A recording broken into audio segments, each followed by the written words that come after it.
Let me tell you about something that happened to me recently. I developed this habit, and it started out innocently enough, just a little extra scrolling during a difficult time. But quickly, I realized that I was reaching for my phone instead of a book, or before I would make my first cup of coffee in the morning, I was checking in to see what happened in the world while I was sleeping. And so after a month of these shenanigans, I realized something was off. I felt empty. I felt scattered, not like my usual focused, happy, and life-loving self. And then I saw that weekly screen time report that comes out on Sunday, and it mortified me. I knew that I needed to fix this ASAP. And so I put myself through what I'm calling a distraction detox. I took my attention back, and I'm going to share with you how I did it in this episode. So let's dive in.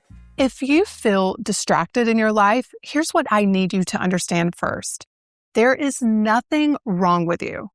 So if you find yourself reaching for your phone without thinking or scrolling when you meant to be working or consuming other people's content when you said that you would create your own, you're not broken. You're not undisciplined. You're not even weak. What's really happening is that you are up against your brain's primary mission, which is to keep you safe. And here's how the brain decides what's safe and what's dangerous. Your brain is operating on a very simple system. It is wired to seek pleasure and avoid pain. That's it. That's the entire operating system. And your brain has decided that anything that is potentially uncomfortable, whether that's uncertainty or visibility or vulnerability, it registers that as pain. So it gets an immediate no. And here's how this plays out. Scrolling, well, that's instant dopamine. So you get pleasure. Binge watching Netflix, more dopamine, more pleasure. Procrastinating by organizing your entire office, well, it still feels productive, so dopamine, pleasure. Your brain loves this. It's getting rewarded constantly with zero risk. But think about it. Writing that book, that is unfamiliar territory. That is facing the blank page. That's sitting with the discomfort of not knowing if it's going to be good. It's the potential rejection or criticism or visibility, and the brain registers that as pain. Pain, pain, pain. So your brain does what it's designed to do, to protect you. It offers you something that gives you pleasure now so you can avoid discomfort and potential pain later. Why don't we just scroll on Instagram just for a minute? That feels good. Or let's watch one more episode, even though we said we were going to get a good night's sleep.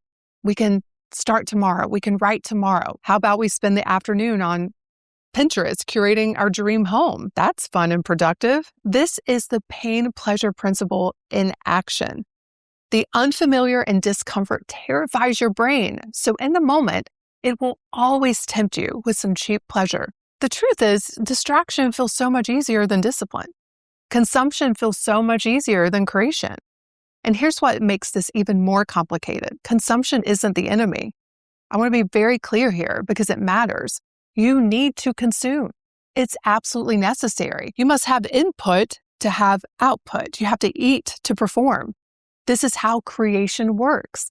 So the problem isn't that you're consuming. The problem is what you're consuming, why you're consuming it, and more importantly, what is it feeding inside of you? When you consume low-quality content, whether it's drama or comparison or doom scrolling or maybe even the carefully curated highlight reels of someone else's life, you're feeding a self-image that probably keeps you small. It might keep you scared and anxious or doubtful. Maybe it keeps you stuck in comparison or scarcity. The key is consuming intentionally, high quality, on purpose. The women who are building extraordinary lives, they curate their inputs as carefully as they curate their closets. They know exactly what they're feeding their minds because what you consume either moves you toward who you're becoming or away from it. So remember the story I started with? Let me give you a few more of the details. I was staying at my parents' a lot before my father passed away last year, and it was a very difficult emotional time. And that's when I noticed I was scrolling more than usual, significantly more. It was my way of numbing out, of escaping the discomfort. It was a way of distracting myself from the reality that I was about to lose the first man I'd ever loved. Now, at first, it felt innocent, but then I noticed it became a habit.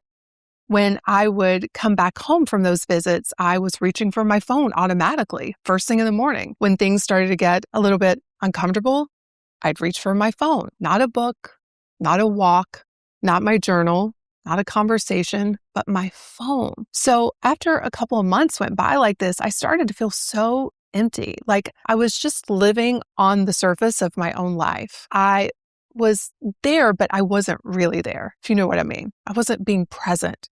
And that's when I got my weekly screen time report. And it showed me that I was on my phone for 4 hours a day, average. And again, that number mortified me. I started to think about all of the things that I could have done with that time. The walks, the workouts, the content that I've been wanting to create, the closet that I've been wanting to organize, all of the little things that I was telling myself I wanted to do, and yet I was reaching for a phone. Now, this is me we're talking about, someone who has built a very successful business, someone who teaches women how to transform their lives, someone who prides herself on being intentional. And I was spending 4 hours a day on my phone. But here's what really shook me. I could see the trajectory. If this is what 1 month or 2 months does, what will a year do? What will 5 years do? Because I wasn't just wasting time. I didn't like the story that I could see written on the wall. And this is when I started to see something clearly. We are moving into a new era where there are two distinct classes of people. We are going to see the creator class and the consumer class. Now, the creator class curates their inputs. They decide what deserves their attention, what gets access to their attention. They consume with intention and they create with focus. But the consumer class, well, they're fed by algorithms. They scroll what they're served. They love quick hits of information. They react instead of create. They rent their attention to whoever designed the best dopamine loop. And here's what's becoming crystal clear to me. The creator class, they're going to be the ones that build wealth and influence and a legacy. The consumer class will follow trends. They will create little and wonder why they feel so empty. This isn't about being better than anyone. This is about recognizing that we're at a fork in the road here. And the choice you make about what gets your attention will determine everything about your future. Now, let me tell you something. Being in the creator class, it takes more effort, significantly more effort. We're living through the greatest attention heist in human history. And every tech company, every social platform, every news outlet has one singular goal: to capture and monetize your attention. They even employ neuroscientists and behavioral psychologists whose entire job is to make their platforms irresistible. And they've succeeded. The average person, this is shocking, the average person checks their phone 144 times a day. That's every 6.5 minutes of your waking life. You're not living your life. You're interrupting your life with these brief moments of presence. And your brain loves this dopamine. It craves that instant hit of pleasure. And guess what gives you dopamine immediately with zero resistance? Scrolling, checking your phone, consuming content, reacting to whatever the algorithm serves you. It's going to require that you resist that call of distraction when your brain is screaming for an easy win. So when you sit down to write the email to your list, or you start that project, or you have that difficult conversation, or you work on something that really matters to you, your brain immediately offers you an out. So the creative class isn't special. They're just willing to do the harder thing. They're willing to sit with boredom instead of reaching for stimulation, or face uncertainty instead of numbing out. They're willing to feel the discomfort of not knowing if what they're creating is going to work. They resist the dopamine hit of cheap pleasure and choose delayed gratification of building something real. And let's be honest about something else. All the best stuff in life is often the hardest stuff. Think about it. The best relationships, they require you to show up even more when it's uncomfortable, to have hard conversations, to be present when you'd rather escape. Think about the best work. It happens in those hours when you're in deep focus, when you're pushing through the resistance, when you are creating something that didn't exist before. Think about the body you want. That happens when you choose the thing that really serves you over the thing that's easy in that moment. Even think about the life you dream about. It is on the other side of 1,000 small moments where you chose and focused your attention instead of giving in to urges and impulses. Easy is seductive. Easy feels good in the moment, but easy doesn't build anything. The consumer class takes the easy route. The creator class takes the often harder but more meaningful route. And that route, it is harder every single day, but it's also where everything you want is actually waiting for you. So here's something most people don't realize about distraction. Every time you choose distraction, you're not just wasting time, you're feeding a self-image. When you habitually reach for your phone instead of facing the discomfort, you're telling yourself, I can't handle this. I need to escape. I'm not capable of sitting with hard feelings. When you scroll instead of create, you're reinforcing, I'm a consumer, not a creator. Other people's lives are more interesting than my own. When you obsessively check the news or dive into drama you can't control, you're feeding worry, anxiety, and fear. And here's what we know about self-image. What you practice, you become. You're not just scrolling, you're practicing being someone who can't focus, someone who needs constant stimulation, someone who avoids discomfort. Your self-image determines what you pay attention to, and what you pay attention to reinforces your self-image. It's a loop, and the algorithms know this. They know exactly what captures your attention.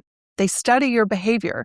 They learn what triggers your dopamine responses, and then they feed you more of exactly that. If you want to know where your attention really is, don't look at what you say matters to you. Look at your feeds, because that algorithm is a mirror. It's reflecting back what you've been giving your attention to. Is it drama or outrage? Other people's content, doom and gloom? Or is it curated with the things that mirror your values, whether that's beauty or inspiration? Maybe it's expansive ideas. Maybe it's how you can create more of what you want. Just take a look at your social media feeds right now. Really look at them. What story is it telling you about yourself, about what you care about who you're becoming? And do you like that story? Because that's the self-image you're feeding every single day. So back to my story. When I realized I was on that slippery slope of being in the consumer class, I gave myself a distraction detox. And it boiled down to 4 things. Number 1, I did an attention audit.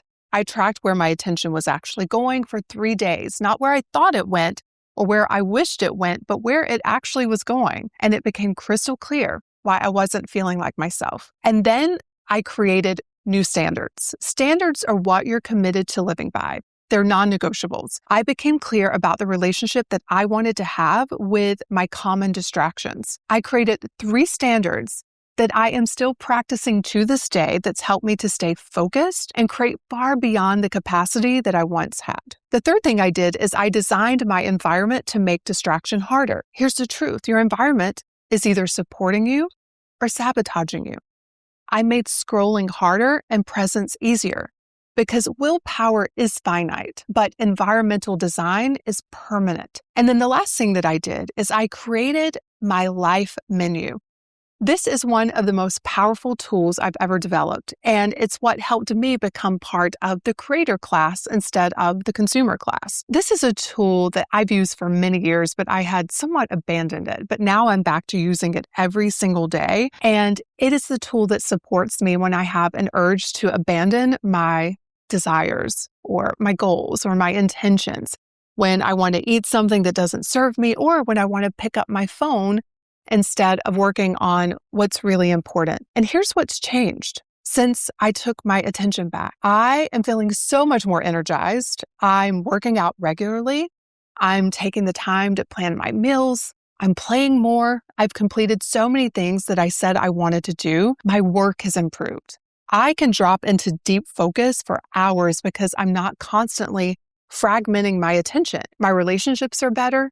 When I'm with someone, I practice actually being there. But the biggest shift is I'm enjoying my life in a much deeper way because I'm paying attention to it. Now, if you are listening to this and you're thinking, Tonya, I need this. I need all of this. I want you to know that we're diving deep into this exact concept in February inside the School of Self-Image membership. Because here's the hard truth. In most cases, it's not a time problem that women have. It's an attention issue. You don't need more hours in the day. You need to reclaim your attention that you already have. And when you know how to channel your attention and what matters most, you become powerful. You become so creative. You become the woman who builds the life she's dreaming about instead of consuming everyone else's. So if you're ready to live an undistracted life, if you're ready to join the creator class and protect your attention like the treasure it is, come and join us. I'll show you exactly how. You can go to schoolofselfimage.com/join to learn more. I want you to remember, where your attention goes, your life follows. The question is, where is it going right now? And more importantly, where do you want it to go? Have a beautiful week, my friends. I'll see you in next week's episode. Cheers.